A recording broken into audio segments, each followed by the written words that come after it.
నమస్తే welcome to PVB news నేను మీ ఆదిత్య ముందుగా బులెటిన్ హెడ్లైన్స్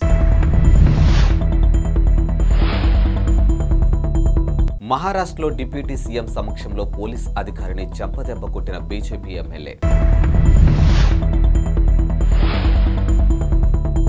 పాక్లో సార్వత్రిక ఎన్నికల వాయిదా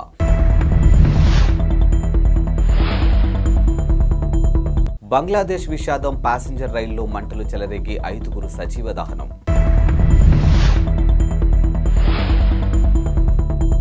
మహారాష్ట్రలోని పూణే శుక్రవారం షాకింగ్ ఘటన వెలుగు చూసింది. ఇక నగరంలోని సానూన్ హాస్పిటల్లో జరిగినటువంటి కార్యక్రమంలో డిప్యూటీ సీఎం అజిత్ పవార్ సమక్షంలో బీజేపీ ఎమ్మెల్యే సునీల్ కాబ్లే దురుసుగా ప్రవర్తించారు. ఇక పోలీసు సిబ్బందులతోని ఓ అధికారిపై ఆయన చేయి చేసుకున్నారు. సహనం కోల్పై చంపదెబ్బ కొట్టారు. ఇందుకు సంబంధించినటువంటి వీడియో సోషల్ మీడియాలో వైరల్గాను మారింది. కార్యక్రమం ముగిసిన తర్వాత సునీల్ కాబ్లే వేదిక నుంచి బయలుదేరిన సమయంలో ఈ ఘటన జరిగింది. ఇక వేదిక దిగుతున్న క్రమంలో నిలబడి ఉన్న పోలీస్ సిబ్బందిపై కోపంతో ఉద్దేశపూర్వకంగా చంపదెబ్బ కొట్టడంతో వీడియోలో స్పష్టంగాను కనిపించింది. ఈ ఘటన జరిగిన సమయంలో డిప్యూటీ సీఎం అజిత్ పవార్ వేదికపైనే ఉన్నారు.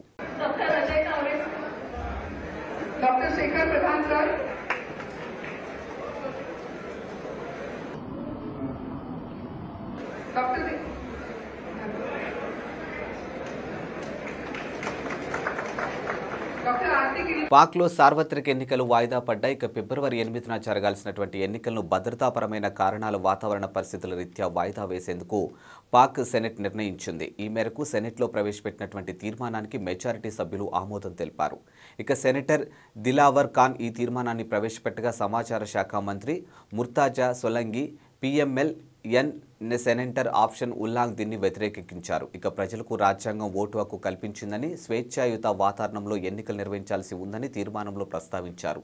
అన్ని ప్రాంతాల వారు ఎన్నికల్లో పాల్గొనేలా చూడాలని పేర్కొన్నారు. పాక్లో చలి తీవ్రత ఎక్కువగా ఉండే జనవరి, ఫిబ్రవరి మాసాల్లో బలోచిస్తాన్ ప్రావిన్స్ ఓటర్ల స్పందన తక్కువగా ఉండవచ్చని తీర్మానంలో అభిప్రాయపడ్డారు. ఈ విషయంపై పలు రాజకీయ పార్టీలు ఆందోళన వ్యక్తం చేసిన విషయాన్ని కూడా తీర్మానంలోనూ ప్రస్తావించారు. ఇక ఇటీవలే ఉగ్రవాద దాడుల నేపథ్యంలో ప్రచారంలో పాల్గొనే రాజకీయ నాయకులు భద్రతపై కూడా తీర్మానంలో ఆందోళన వ్యక్తమైంది. ఇక ప్రముఖ నాయకులకు ప్రమాదం పొంచి ఉందని అంతర్గత వ్యవహారాల శాఖ హెచ్చరికలు కూడా తీర్మానంలోనూ పేర్కొన్నారు. ఇక బైబర్ బలోచిస్తాన్ ఉగ్రవాదులు పెరిగినటువంటి పైనన్ని ప్రస్తావించారని, ఈ సమస్యలు పరిష్కరించకుండా ఎన్నికలు నిర్వహించడం ప్రాథమిక హక్కుల ఉల్లంఘన కిందకు వస్తుందని సెనెట్ అభిప్రాయపడింది. ఈ మేరకు ఎన్నికల వాయిదా తీర్మానాన్ని మెజారిటీ సభ్యులు అనుకూలంగా ఓటు వేశారు. బంగ్లాదేశ్ రాజధాని ఢాకాలో విషాదకర ఘటన జరిగింది. ఇక ప్యాసింజర్ రైలులోంచి మంటలు చెలరేగి 5 వ్యక్తులు సజీవ దహనం అయ్యారు.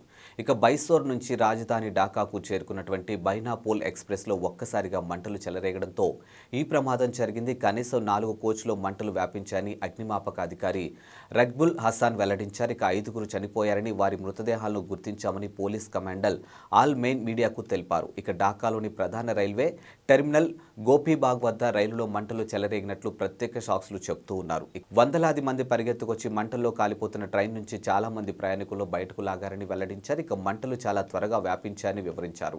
కాగా ఈ రైల్లో కొందరు భారతీయులు కూడా ఉన్నట్లు స్థానిక మీడియా రిపోర్టులు వెల్లడించాయి. జాతీయ ఎన్నికలను బహిష్కరించాలంటూ ప్రతిపక్షాల నిరసనలు తెలుపుతున్న సమయంలో జరిగిన ఈ ఘటనలో కుట్రకోణంపై పోలీసులు అనుమానాలు వ్యక్తం చేస్తూ ఉన్నారు. ఎవరైనా నిప్పు పెట్టి ఉంటారా అనే కోణంలో సందేహిస్తూ ఉన్నారు. ఈ అగ్ని ప్రమాదం విధ్వంసం దాడికి భావిస్తున్నామని పోలీస్ చీఫ్ అన్వర్ హుస్సేన్ పేర్కొన్నారు. గత నెలలో కూడా బంగ్లాదేశ్లో ఇలాంటి ఘటనే జరిగిందని, రైలులో మంటలు చెలరేగి 4 వ్యక్తులు చనిపోయారు. ఈ ఘటనకు ప్రతిపక్ష బంగ్లాదేశ్ నేషనలిస్ట్ పార్టీ కారణమని పోలీసులు, ప్రభుత్వ నేతలు ఆరోపించారు. అయితే ఈ ఆరోపణలు బీఎస్పీ తీవ్రంగాను వ్యతిరేకించింది. రాష్ట్ర మంత్రివర్గ సూచనల మేరకు గవర్నర్ వ్యవహరించాలని సర్వోన్నత న్యాయస్థానం తేల్చి చెప్పింది. ఇక మంత్రులను తొలగించే అధికారం గవర్నర్కు లేదని పేర్కొంది. తమిళనాడు మంత్రి వి సెంధిల్ తొలగింపు కేసులో మేరకు తీర్పు వెలువరించింది. ఇక రవాణా శాఖలో ఉద్యోగుల పేరిట నిరుద్యోగుల నుంచి భారీగా సొమ్ము వసూలు చేశారన్న ఆరోపణలపై మంత్రి సెంధిల్ బాలాజీని ఈడీ అధికారులు గత జూన్ 13న అరెస్ట్ చేశారు. దీంతో మంత్రిని కేబినెట్ నుంచి బర్తరఫ్ చేస్తూ గవర్నర్ ఆర్ఎన్ రవి ఆదేశాలు జారీ చేశారు. ఈ ఆదేశాలను మద్రాస్ హైకోర్టు పక్కన పెట్టింది. మంత్రి అరెస్ట్ అయ్యాక కూడా మంత్రివర్గంలో కొనసాగుతున్న సవాలు చేస్తూ ఎంఎల్ రవి అనే న్యాయవాది దాఖలు చేసిన పిటిషన్ను కోర్టు పరిగణలోకి తీసుకోలేదు. ఇక దీంతో సదరు న్యాయవాది సుప్రీంకోర్టును ఆశ్రయించారు. ఈ పిటిషన్పై విచారణ చేపట్టిన justice Abhay S Oka, justice Ujjal నేతృత్వంలో ధర్మస్థానం రవి వాదనలు తోసిపుచ్చింది. ఇక హైకోర్టు నిర్ణయంతో ఏకీభవిస్తున్నామని పేర్కొంది. ఇక ప్రాథమికంగా చూస్తే హైకోర్టు తీరు సరైందని, ఓ రాష్ట్ర మంత్రిని గవర్నర్ తనంతటి తానుగా బర్తరఫ్ చేయలేరు. ఇక రాష్ట్ర మంత్రివర్గం చేసే సిఫారసులకు అనుగుణంగా గవర్నర్ వ్యవహరించాలని కోర్టు స్పష్టం చేసింది. వచ్చే లోక్సభ ఎన్నికలకు అభ్యర్థులను ఎంపిక చేయడమే లక్ష్యంగా కాంగ్రెస్ పార్టీ కీలకంగా ముందడుగు వేసింది. అభ్యర్థులను షార్ట్ లిస్ట్ చేయడానికి క్లస్టర్లు వారీగా స్క్రీనింగ్ కమిటీలు ఏర్పాటు చేసింది. ఈ మేరకు హస్తం పార్టీ శుక్రవారం ప్రకటన చేసింది.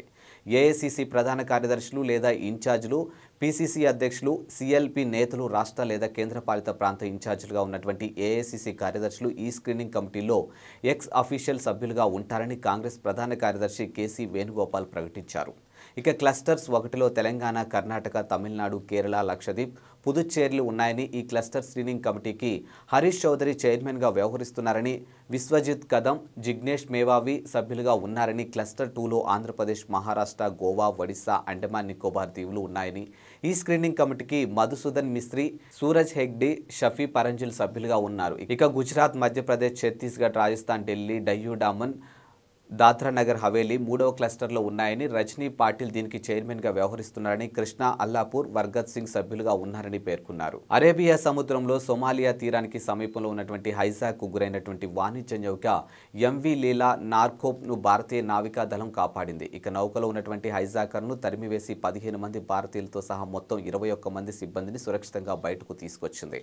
గురువారం సాయంత్రం ఈ నౌక హైజాక్కు గురైంది. ఇక సుమారు 6 ఆగంతకులు ఆయుధాలతో నౌకలోకి ప్రవేశించి హైజాక్ చేశారు. వెంటనే నౌకలో ఉన్నటువంటి సిబ్బంది తమను కాపాడాలంటూ ఎమర్జెన్సీ సందేశాన్ని పంపించారు. సమాచారం అందుకున్న వెంటనే భారత యుద్ధ నౌక ఐఎన్ఎస్ చెన్నైతో పాటు గస్తీ విమానాలు, హెలికాప్టర్లు రంగంలోకి దిగి వాణిజ్య నౌకను ఐఎన్ఎస్ చెన్నై చుట్టుముట్టి హైజాకర్లకు హెచ్చరికలు జారీ చేశారు. ఈ క్రమంలో మార్కోస్ కమాండోల బృందం నౌకలోకి ప్రవేశించింది. ఇక దీంతో బెదిరిపోయినటువంటి హైజాకర్లు నౌకను వదిలి పారిపోయారు.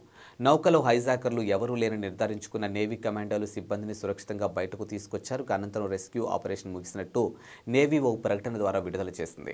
విజయవాడ ఎంపీ అభ్యర్థిగా వచ్చే ఎన్నికల్లో వేరే వారికి అవకాశం ఇస్తామని చంద్రబాబు తనతో చెప్పారని శుక్రవారం మీడియాకు తెలిపిన టీడీపీ నేత కేశినేని నాని ఈరోజు సంచలన ప్రకటన చేశారు. ఇక త్వరలోనే ఢిల్లీ వెళ్లి లోక్సభ స్పీకర్ని కలిసి తన లోక్సభ సభ్యత్వాన్ని రాజీనామా చేస్తానని, ఆ మరుక్షణమే టీడీపీకి రాజీనామా చేస్తానని అందరికీ తెలియజేస్తున్నానంటూ ఎక్స్ వేదికగా పోస్ట్ పెట్టారు. నేను పార్టీకి అవసరం లేదని చంద్రబాబు నాయుడు గారు భావించిన తర్వాత కూడా పార్టీలో కొనసాగడం సబబు కాదని నా భావన అని ఆయన వ్యాఖ్యానించారు. ఇక చంద్రబాబు, నారా భువనేశ్వర్లతో తానున్న ఫోటోని ఈ సందర్భంగా నాని షేర్ చేశారు. ఇదిలా ఉంచితే కేశినేని నాని శుక్రవారం ఉదయం రాజకీయ పరంగా ఆసక్తికర వ్యాఖ్యలు చేశారు. విజయవాడ ఎంపీ అభ్యర్థిగా వచ్చే ఎన్నికల్లో వేరే వారికి అవకాశం ఇస్తామని చంద్రబాబు తనతో చెప్పారని, ఈ మేరకు టీడీపీ నేతలు ఆలపాటి రాజా, నెట్టెం రఘురాం, కొనకళ్ళ నారాయణ గురువారం సాయంత్రం వచ్చి తనకు చెప్పారని అన్నారు. ఇక తిరువురులో చంద్రబాబు పాల్గొనే సభ నిర్వహణ బాధ్యతలు కూడా వేరే వారికి అప్పగించినట్లు, తనను జోక్యం చేసుకోవద్దని చెప్పారని ప్రకటించిన విషయం కూడా తెలిసిందే. కాంగ్రెస్ ప్రభుత్వం 6 గ్యారంటీలకు చట్టబద్ధత కల్పించిందని మంత్రి తుమ్మల నాగేశ్వరరావు అన్నారు. ఇక ఖమ్మంలోని 54వ డివిజన్లో శుక్రవారం నిర్వహించినటువంటి ప్రజాపాలన అభయహస్తం దరఖాస్తుల స్వీకరణ కార్యక్రమాన్ని ఆయన సందర్శించారు. ఈ సందర్భంగా ఆయన మాట్లాడుతూ ప్రజల వద్దకే పాలన తీసుకుపోవాలనే ఉద్దేశంతో తమ ప్రభుత్వం ప్రజాపాలన కార్యక్రమాన్ని నిర్వహిస్తుందని అన్నారు. రేపటితో దరఖాస్తుల స్వీకరణ ప్రక్రియ ముగుస్తుందని గుర్తు చేశారు. ఇప్పటి వరకు దరఖాస్తు చేసుకుని వారు చివరి రోజైనటువంటి శనివారం తమ గ్రామ పంచాయతీ కార్యాలయాలు లేదా పట్టణాల్లో ఉన్నటువంటి వార్డు కార్యాలయాల్లో అధికారులకు దరఖాస్తులు అందించవచ్చని సూచించారు. 6 గ్యారెంటీల అమలుకు తమ ప్రభుత్వం కట్టుబడి ఉందని అన్నారు. ఇక ప్రభుత్వం ఏర్పడిన 2 రోజులకే మహిళలకు ఉచిత బస్సు సౌకర్యం కల్పించామని గుర్తు చేశారు. అలాగే రాజీవ్ ఆరోగ్యశ్రీ పరిమితిని 5 లక్షల నుంచి 10 లక్షలకు పెంచామని అన్నారు. ఇక మిగతా పథకాలు లబ్ధి కోసం ప్రజలు ఆందోళన చెందవద్దని, అర్హులైతే మీ ఇంటికే పథకాలు నడిచి వస్తాయని భరోసా ఇచ్చారు. ఈ సందర్భంగా తుమ్మల పలువురు దరఖాస్తుదారులతో ముచ్చటించారు. కనిగిరిలో ఏర్పాటు చేసినటువంటి రా కదలిరా సభలో టీడీపీ అధినేత చంద్రబాబు ఆసక్తికర వ్యాఖ్యలు చేశారు. ఇప్పుడు కొత్త విధానానికి తాను శ్రీకారం చుట్టానని వెల్లడించారు. ఇక తనతో సహా ప్రస్తుతం ఉన్నటువంటి టీడీపీ ఎమ్మెల్యేలు అందరిపైన ప్రజాభిప్రాయం తీసుకుంటున్నానని తెలిపారు. ఇక నేను బాగా పనిచేస్తున్నాను, మీకు అందుబాటులో ఉంటున్నాను, నేను మీ ఎమ్మెల్యేగా ఉండాలో వద్దో చెప్పండి అంటూ నా నియోజకవర్గ ప్రజలకు ఒక ఐవీఆర్ఎస్ సందేశం పంపించి అభిప్రాయాలు సేకరిస్తున్నామని వివరించారు. ఇక దీనివల్ల సరైన నాయకత్వం వస్తుందని, బాధ్యత కలిగిన నాయకులు వస్తారని, సమర్థవంతమైన నేతలు వస్తారని తెలిపారు. ఇక దీనిపైన ప్రజలు కూడా ఎప్పటికప్పుడు సమాచారం అందిస్తుండాలని చంద్రబాబు కోరారు. నా ఆలోచన ఒక్కటే, అందరికీ సామాజిక న్యాయం జరగాలి. ఆ సామాజిక న్యాయం కోసం నేను ముందుకు వస్తాను అని మీ అభిప్రాయాలు నిర్మోహమాటంగా తెలియచేయండి అంటూ పేర్కొన్నారు.